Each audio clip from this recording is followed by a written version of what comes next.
بسم اللہ الرحمن الرحیم۔ السلام علیکم۔ ریلیشن شپ اور پھر آج کل کی نوجوان نسل گرل فرینڈ اور بوائے فرینڈ کے حرام تعلق کو ماڈرن زمانہ کہتی ہیں۔ جو حرام ہے وہ حرام ہے۔ کیا کسی لڑکی کے لیے یہ شرم سے ڈوب مرنے کا مقام نہیں کہ وہ کسی لڑکے کی گرل فرینڈ کہلائے؟ یہ جانتے بوجھتے بھی کہ لوگ تو لوگ، اللہ کو بھی یہ تعلق نہیں پسند۔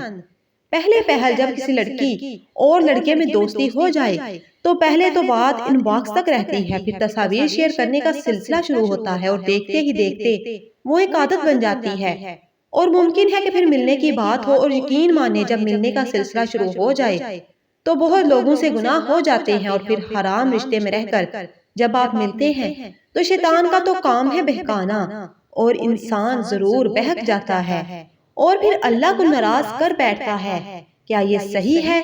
کیا آپ ٹھیک کر رہے ہیں؟ کیا حرام کو لے کر آپ حلال رشتے میں خوش رہ سکیں گے؟ پھر کیوں اللہ کو ناراض کرتے ہیں؟